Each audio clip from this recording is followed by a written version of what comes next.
Some call me the sage from South Central. Others call me the czar of common sense. But you can call me Larry Elder. And you're invited to join me tonight, starting at 7, right here on AM 560, The Answer. Good morning, Dan and Amy. So how big is it, Mr. President?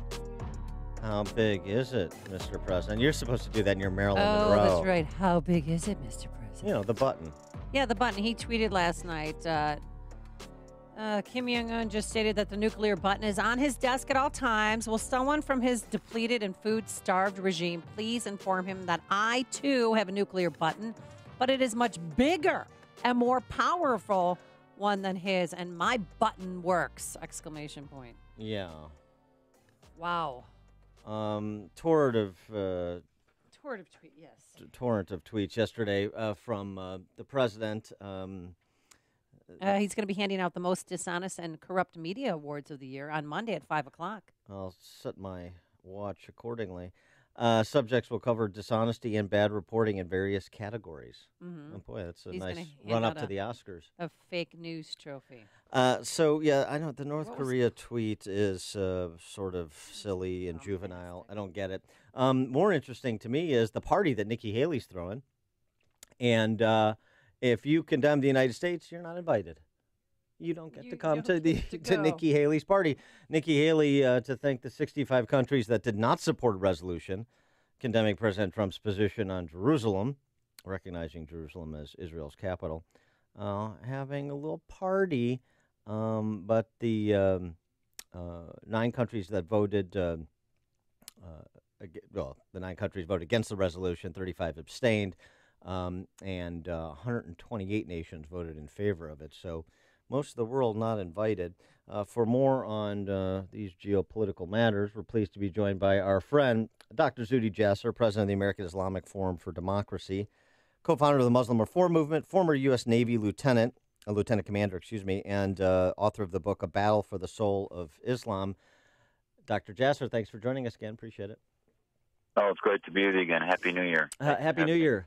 What about the recognition of Jerusalem as Israel's capital and the reaction that has ensued both at the UN and in majority Muslim countries around the world?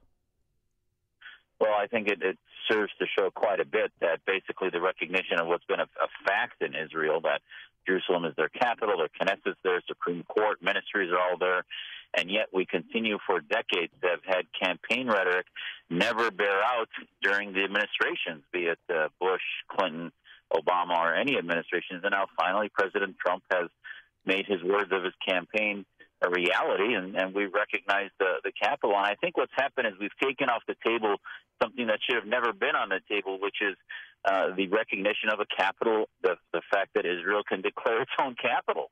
And the bottom line is that it shouldn't have been on the peace table because it is not up for negotiation. We will never give in on letting Israel declare its own capital. And there's a lot of confusion happening in the Middle East intentionally. This is not about East Jerusalem. It's about West Jerusalem. And yet Turkey and other Islamist regimes are trying to exploit this to say that this is anti-Islam, et cetera. And the bottom line, I think this will help the peace process eventually because it'll take off the table what should have never been on and let them get to the brass tacks of what are the real issues in the crisis. Well, if this is such a good idea, why are a number of our allies against it? France, Germany, I mean, the list goes on and on. Because they have for long been having this sort of inferiority complex to the Islamist governments where they've had a veto in the UN. Why has the UN for so long had so much of its time exploited on issues related to Israel when, in fact, you have real human rights issues in Iran and Saudi Arabia and Pakistan and elsewhere? And that's because the Organization of Islamic Cooperation based out of Saudi Arabia loves to demonize the other, and there's no simpler way to do it than to demonize the Jewish state. And it's all based in anti-Semitism, what the State Department itself has called the new anti-Semitism, which is a couching of anti-Israel rhetoric into what is really anti-Semitism. Yeah, and frankly, you're hearing from Jewish leaders in places like Germany and Western Europe about the rise of anti-Semitism there.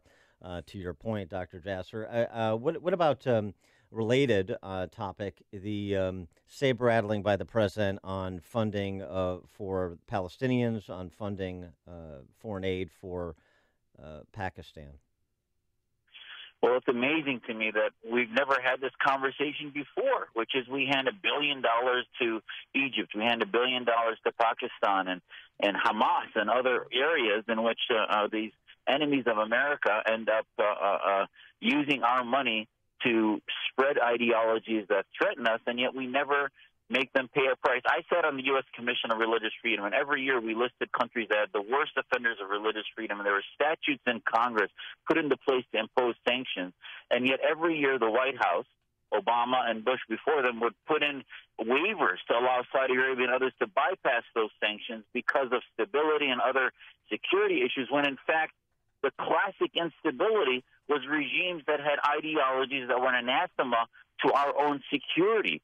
So I think it's about time for us to say, you know what, the blank check is not going to be written anymore, and if you're going to get aid from the United States, it's going to come with strings attached, which are sharing our values and at least endorsing human rights in your home countries. But we normally, history proves we pay we pay our enemies so that we can maintain peace.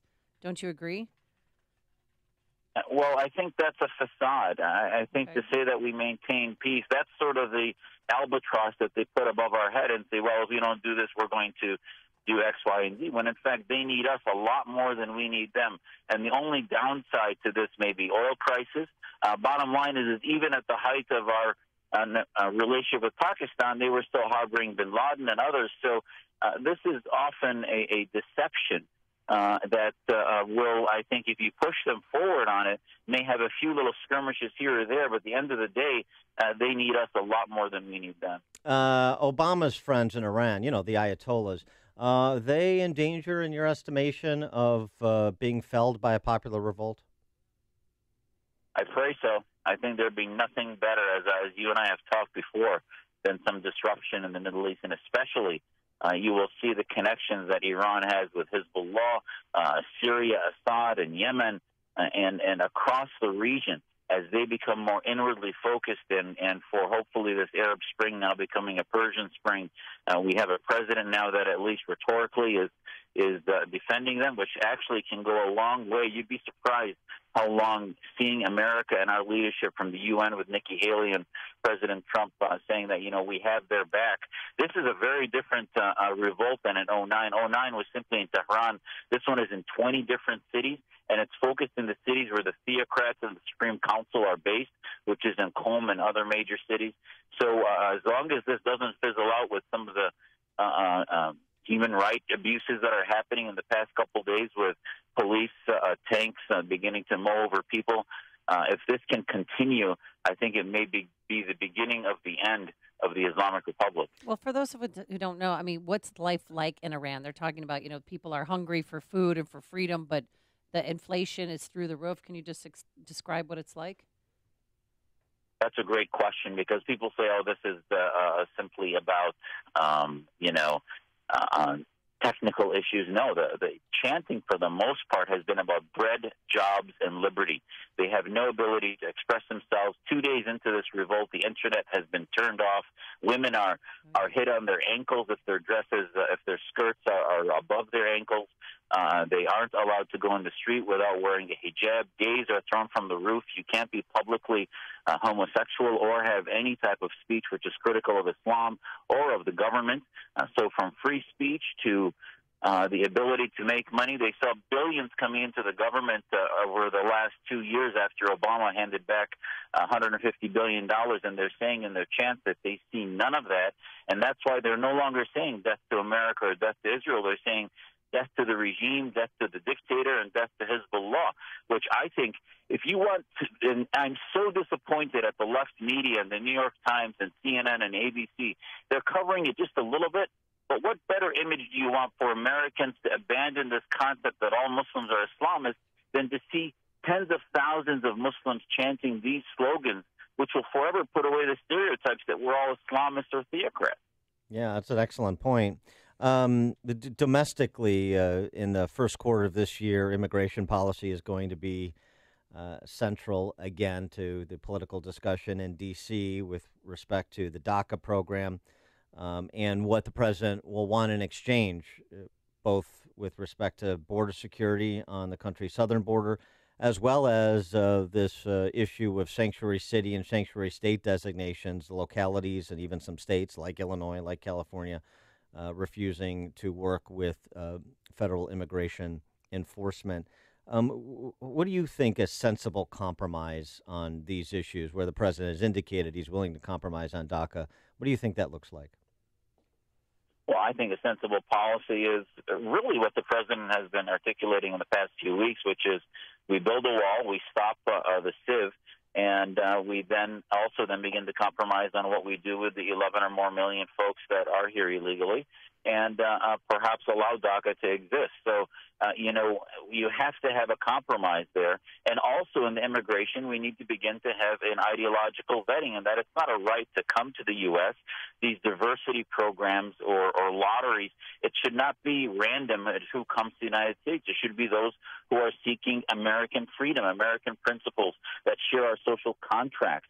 It was bizarre to see Tim Kaine tweet today that, well, if we allowed immigration from Iran, that somehow that would support the Iranian people. Huh? That doesn't make any sense. You support those who share our values, but they're trying to fix their own country. It's not about coming to the United States.